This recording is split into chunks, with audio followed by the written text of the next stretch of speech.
Restaurant style green peas മസാലക്കറി ഉണ്ടാക്കാനായിട്ട് 8 മണിക്കൂർ green peas വെള്ളത്തിലൊന്ന് കുതിർത്തെടുത്തിട്ടുണ്ട്.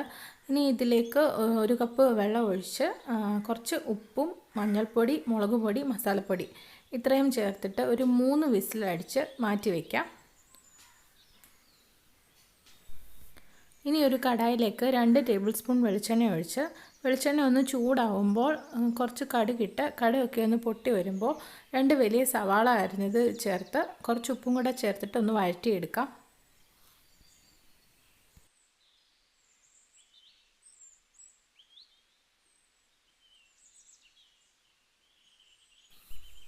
ഇനി ഇതിലേക്ക് ഒരു ചെറിയ പീസ് ഇഞ്ചി, 3-4 അല്ലി വെളുത്തുള്ളി അരിഞ്ഞത് ഇത് രണ്ടും കൂടെ ചേർത്ത് നല്ലപോലെ ഒന്ന് വഴറ്റിയെടുക്കാം.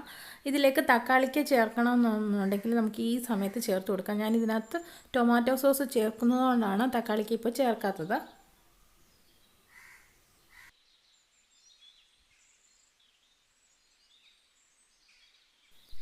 ഇനി ഇതിലേക്ക് പൊടികൾ ചേർത്ത് കൊടുക്കാം.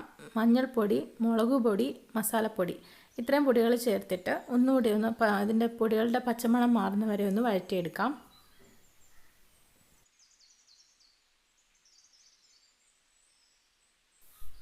ഇനി ഇതിലേക്ക് 2 ടേബിൾ സ്പൂൺ ടൊമാറ്റോ സോസ് കൂടെ ചേർത്ത് ഒന്നുകൂടെ ഒന്ന് മിക്സ് ചെയ്ത് നമ്മൾ നേരത്തെ വേവിച്ച് വെച്ചിരിക്കുന്ന ഗ്രീൻ പീസും അത് വേവിച്ച വെള്ളവും കൂടെ ഇതിനകത്തൊക്കെ ഒഴിക്കാം. അതിന് കുറച്ച് ഗ്രീൻ പീസ് മാറ്റി വെച്ചിട്ട് വേണം ഇതിനകത്തേക്ക് ഒഴിച്ചു കൊടുക്കാനായിട്ട്. മാറ്റി വെച്ചിരിക്കുന്ന ഗ്രീൻ പീസ് നല്ലപോലെ ഒന്ന് തണുത്തതിന് ശേഷം നന്നായിട്ടൊന്ന് അരച്ചെടുത്ത് ഇതിലേക്ക് ചേർത്ത് കൊടുത്ത് ഒന്നുകൂടി ഒന്ന് തിളപ്പിച്ചെടുക്കാം. അങ്ങനെ നമ്മൾ അരച്ചിത് ഗ്രീൻ പീസ് ചേർക്കുന്നതുകൊണ്ട് നമ്മുടെ ഈ ഗ്രേവിക്ക് നല്ലൊരു ടേസ്റ്റും നല്ല തിക്കായിട്ടും ഇരിക്കും ഗ്രേവി.